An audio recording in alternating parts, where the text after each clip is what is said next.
In 1988, Halloween 4: The Return of Michael Myers shocked audiences with its ending and left them thinking they knew exactly where the franchise was going to go. But instead, they opted to go a totally different direction. And 30 plus years later, fans still debate to this day whether it was the right decision. So today, let's talk about the Jamie Lloyd dilemma.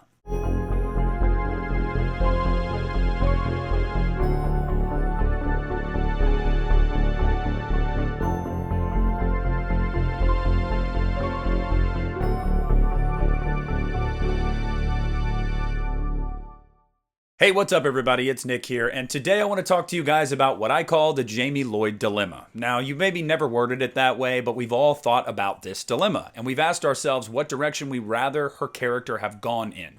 So, a little preface here. At the end of Halloween 4: The Return of Michael Myers, it seems like it's being made very clear that the evil has been passed on to Jamie after she touched Michael Myers. Him being her uncle, it's either a curse or a genetic thing, who knows? But she seems set up to be the next Michael Myers, now that Michael is presumably dead. This was an idea that intrigued a lot of people and really made them start to think about the possibilities of the Halloween franchise moving forward. But alas, we know that didn't happen in 1989. We picked up a year later from Halloween 4, and Jamie is now in a children's clinic where she has trauma, PTSD from what happened that Halloween before, and she's now mute. Michael Myers is still alive, and he comes back to Haddonfield.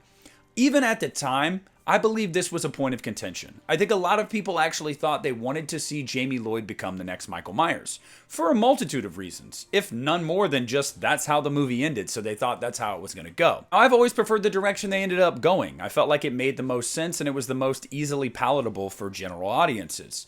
But the reason we didn't get it is Mustafa Akkad. He didn't want to do that to the previous movie's hero.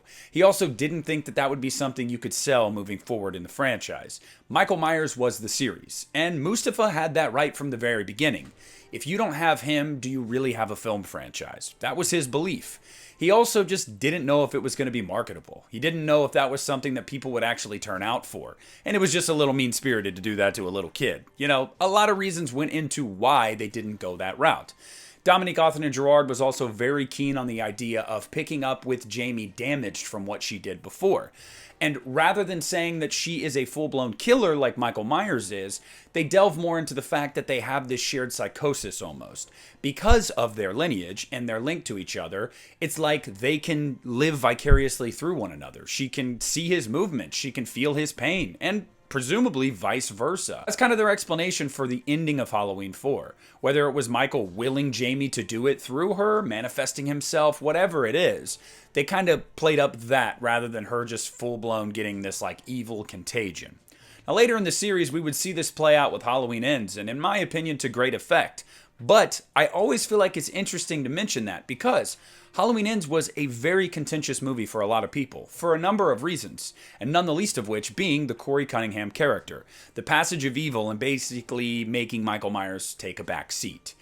Which I always found interesting because if we go 30 years prior, people said they wanted that with Halloween 5. But I honestly don't know if they would have been okay with that. See, some of the pros of doing this are that you would really be playing up the evil itself, and not so much Michael Myers.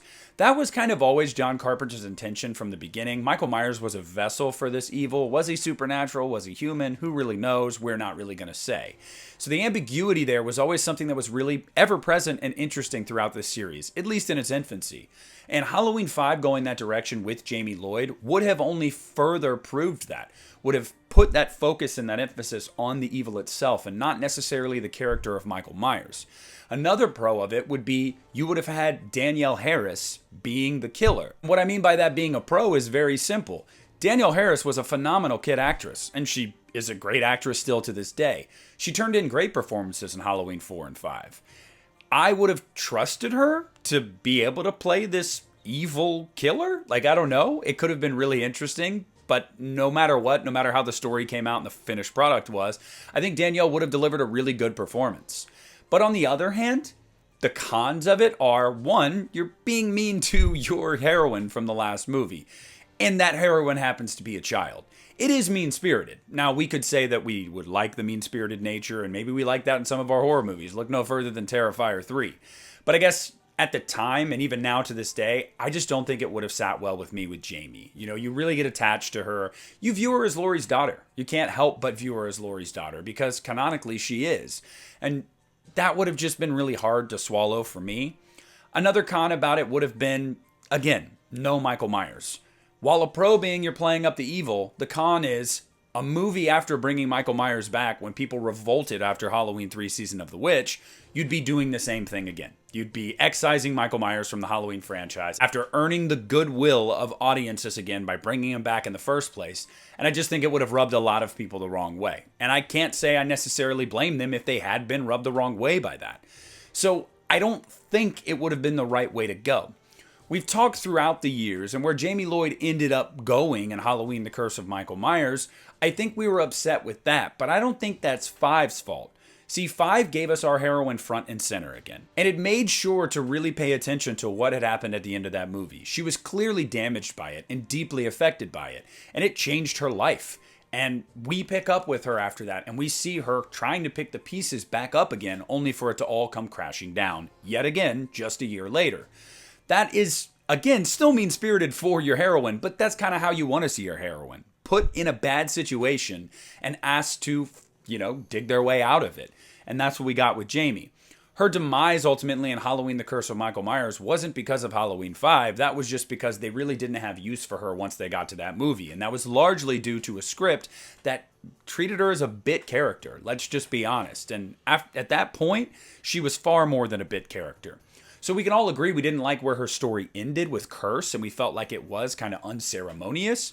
But most people go back and agree that 4 and 5, Danielle Harris is really good. And even if you don't like those movies, or one or two of them, you love her performance in those movies. So I think ultimately they made the right decision with Halloween 5. You kept your heroine sympathetic. You gave them the screen time as the lead, as someone that is almost the antithesis of Michael Myers, rather than just succumbing to that. And you got a powerhouse performance from Danielle Harris in Halloween 5. Look, regardless of your thoughts on the film, I think it is unequivocally a better performance than Halloween 4. And I think that the decision they made was for the best. But we've debated this for years and years now. And I know there are fans that would rather have seen the franchise go in that direction. And I'm not here to say you're wrong.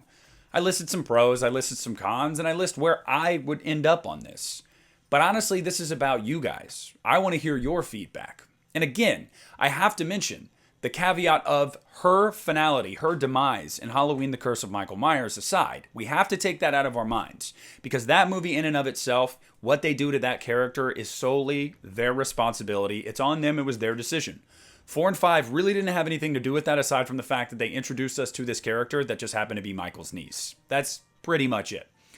But again, that's a discussion for another day. So I want to hear down below in the comment section what you guys think about the Jamie Lloyd dilemma. Are you happy with the route they went, or did you want to see them go balls to the wall, pedal to the metal, Jamie Lloyd is the new killer? I want to hear all of that and everything else you have to say about 4 and 5 down below in the comments section. Please make sure to leave a like on this video, subscribe to my channel if you haven't already. This is Nick at the Lost River Drive-In, and I'm pulling out.